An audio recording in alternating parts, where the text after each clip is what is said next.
So I've been thinking about all the conversations happening around us about community, about relationship, about identity, about justice, about autonomy, about regulation, and what it really takes to repair what's been fractured. So I decided to do something different and start this new series where I'll be giving my perspective on all of the things that's happening publicly and how it affects us, especially from the perspective of African Americans and Indigenous people and how it affects our experience. And this is not really from a commentator or an entertainment standpoint, but it's more so from a perspective of reflection and alignment. So today I sat down and listened to, or I watched this um, conversation that was facilitated by Sister Soul, I believe, or Sister Song. It was called Black Men Trust Black Women. And it was a roundtable discussion that had a bunch of black men and other men of color who were there discussing essentially like the reproductive justice of women and reproductive rights of women, and like essentially it boiled down to learning how to trust women. And then it even went into a little bit about how to become the men that black women can trust and how to become the safe spaces that black women need. You feel me? Um, to me, this was one of the most powerful conversations on the internet. You feel me? Some of the men that were there that spoke were consciously. Clifton Powell was there. Luke James was there. Kendrick Sampson was there. Some other powerful people that were there as well.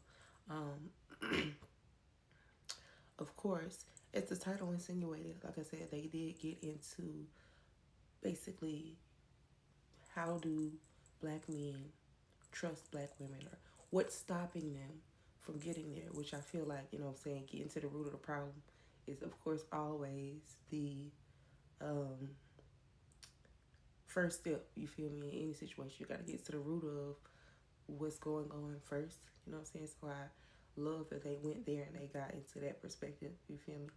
Um, However, more than that, the conversation about reproductive rights and becoming the man that provides the safe space for black women and becoming the types of men who see black women as their responsibility. You feel me? Um, Outside of that personal relationship, outside of how we know that men have a protection or a protective instinct over like their mothers or say their sisters that they may not necessarily have for their partners. They have a protective instinct over their daughters that they may not have for people or women who they may not see as or respect in the same light. They even went into questioning, like, okay, and how do you treat women who you don't see as a queen? A woman who you may not feel worthy of the title of, the women that you do respect in your life. How do you treat women who are not only not related to you, but also women who, you may feel like it's a three or four. You feel me? Just for example, like how do you treat those women? So as they dip into talking about some of the things and the root causes of why, how those things affect them, personally and collectively, they also start dipping into a conversation kind of about how, um, like where do they find the balance? You feel me? Because they talked about all these different methods, therapy included. You feel me? But then they essentially, like I said, touched on a few times about how do they and where do they find the balance between, like, okay, nigga, you need to get your ass up and do what you said you're supposed to do what you said you was gonna do, and do what you know you're supposed to do, and then you need to also remember to give yourself grace. You feel me? Because of all of the pressures in the world and all of the things going on, and you know what I'm saying. There are all of these things and all of these reasons and all of these, you know, things that they list out. And I'm not saying it and I'm not trying to say it in a way that sounds condescending. But as I say it, and me knowing the life that I live, they have all of these things that are weighing on top of them. You feel me? But we do too. You feel me? So it kind of, you know. So it's like, where do they find the balance between, okay, you gotta just make that shit happen, and you need to remember to give yourself grace as you do it. You feel me? And the only thing that I would like, or where I would like to have seen a new aspect or aspect that wasn't at this table, you feel me, for this particular discussion, because I know that this will continue to go on, and I pray and I hope that, black men will continue to do this, and, we will continue to do this as a people, and this will continue to grow, and the conversation will continue to grow. But, just in this one conversation, the aspect that was not there that I would personally have liked to, I guess, be represented. I would have liked to see it represented was and don't listen. I do have my notes because I will start rambling, so I have to write down all my thoughts first and then talk to y'all about it. Okay. Um, but the conversation, like I said, was coming up about how they can find the balance. You feel me? Between it all, or in between getting your ass up and doing that shit and having the grace. You feel me? But I think the key piece that was continuously overlooked is that the spiritual aspect. The spiritual aspect wasn't talked about and wasn't really represented because there was nobody at the table who spoke from a perspective of their spirituality. Or now, there was a young man who started to allude to, or he spoke a little bit about his personal, relationship with God, and where he has gotten to with therapy in his own relationship with God, and, his principles and his discipline. Mostly everything that he said, I agree with. However, like I was saying, I feel like the aspect that I would have liked to see more of, especially in regards to that specific question, or dilemma, the balance between getting it done and the grace, it's the spiritual aspect. And I would have liked to see someone in the conversation who would have filled that perspective for them. Maybe, like, I personally like to have seen Takumbo Olajide, which is somebody I follow on Instagram. He is very insightful, and I can tell that he practices Ifa. I don't really know much more about him, but he speaks from a place of wisdom, and I believe he would have been a good conversation, a good contribution to this roundtable. And even Michael B. Jordan, who is also a Babalawo.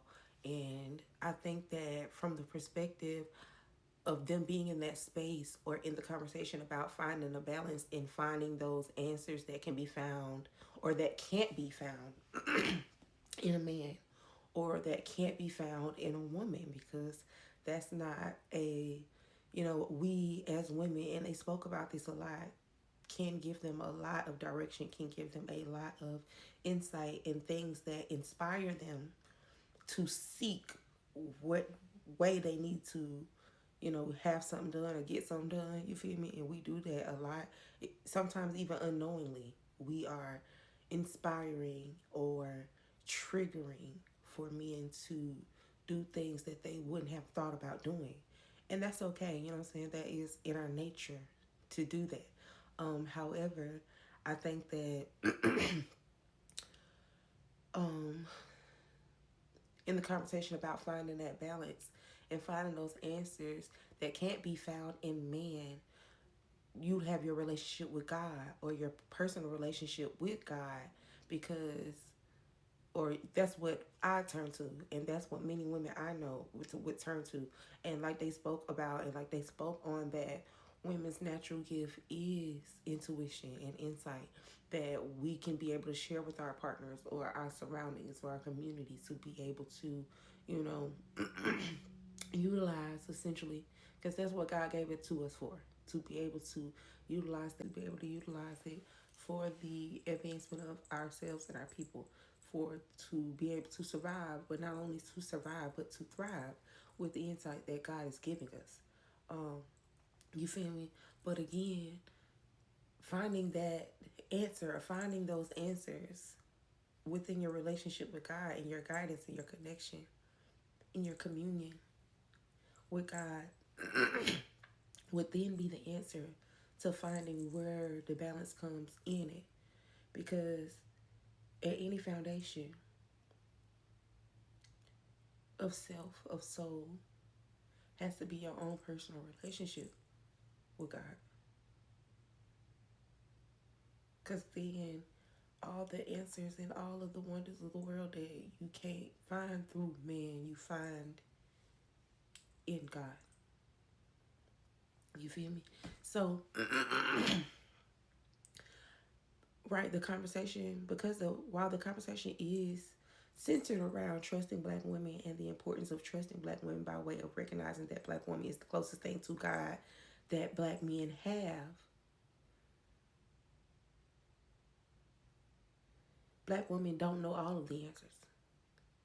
And when we don't find the answers in the wisdom, and we don't find the answers in the wisdom that we share in people, we find that answer in God, in our intuition, in the specific gift that God gave us, that creator connection, that personal level of divination, essentially, that I can do with God, with myself, in order to be able to share that with the world. You feel me? Or to share with my partner. You feel me? Intuition is your own personal system of divination, of discernment, of communication with the divine. And even though women have it more naturally, it doesn't mean that men don't have it. You see what I'm saying? So,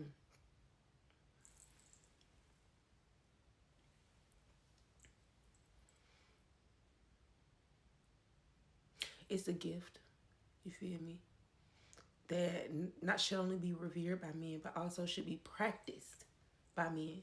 And if more men were dealing with the world, and especially black women, through the lens of a practice or a spiritual practice that would give them, or could give them more guidance or more balance between the, okay, I give myself grace and I need to get myself up off my ass. I need to get up off my ass and just do what I said I was going to do. You feel me? Then you would have that discernment in that conversation with God. And if you can see that through the perspective, or I would like to have had y'all have men with the perspective, you know what I'm saying, or a perspective from this lens, you know what I'm saying, or this angle. You feel me? In the conversation to see how that would have went, right? Because I would like to say that I would like to hear perspective from other men and other religious practices. However, as someone who grew up in the Bible Belt South, you feel me? I am from Birmingham, Alabama, and where Christianity is the main religious factor and the main perspective that I've seen and that I've witnessed and that I have experienced firsthand as a black woman myself, you know what I'm saying, that there is a colonial aspect to Christianity. I feel like religion in general is a colonial system of practicing patriarchy. And if you are to come at this from anti-patriarchy, or, you know what I'm saying, to deconstruct patriarchy, as the conversation was talking about, when you go back and watch the video, because I do want y'all to go back and watch the whole 145 minutes of it. I'm sorry, hour and 45 minutes of it. You feel me? But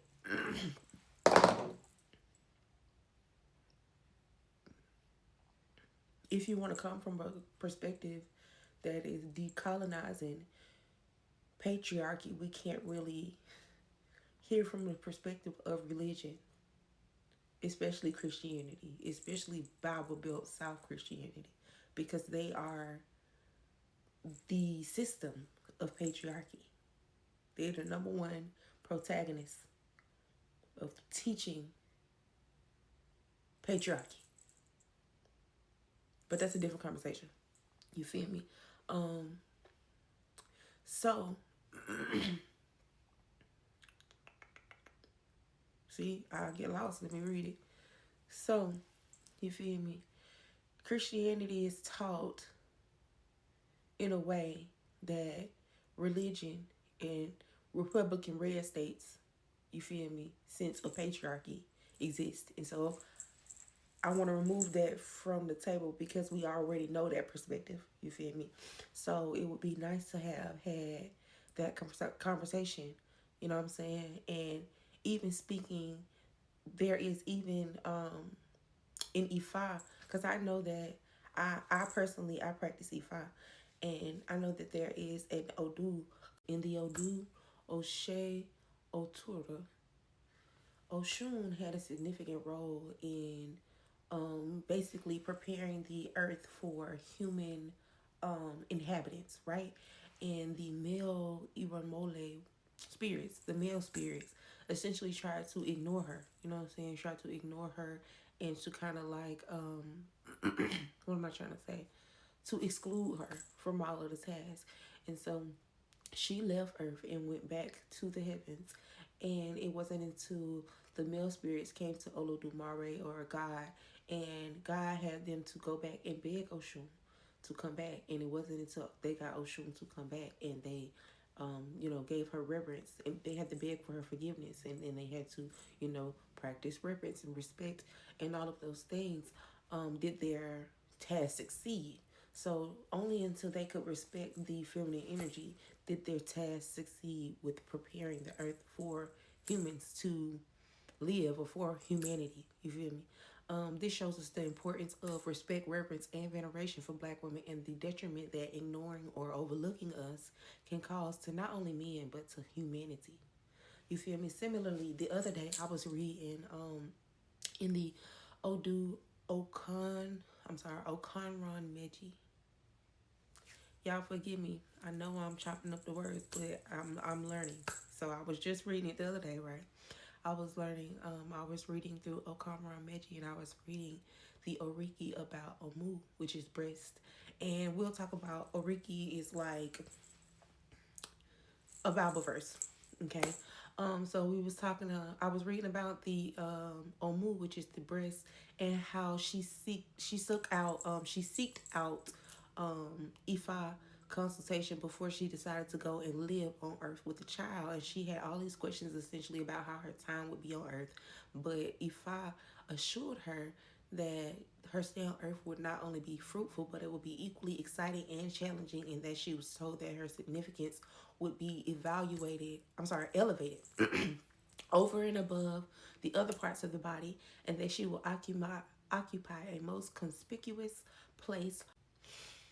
It is also said that, like Ifa, as the fount of knowledge and the origin of all things, living, non living, visible, non visible, those which have essence and those which has not, perceivable and non perceivable, contains a pair of 16 Odu, each which could be combined according to the will of Olodumare on any subject concerned. So also did Omu, has a pair of 16 holes in her nipple, which serve as the founts from where all the essential ingredients for the existence of a new baby were supplied. The founts in each breast were opened and closed for use according to the need, destiny, character, and their desirability. Essentially, anyone who could study which part of the 16 holes in each breast of any woman which supplied the milk for feeding a new baby while on earth, such a person could easily chart the distinguishing characteristics of such a baby and by extension predict what roles that baby had come into the world to play. Thus, only Ifa and the Omu breast could play these roles successfully to nurture and to sustain at the same time.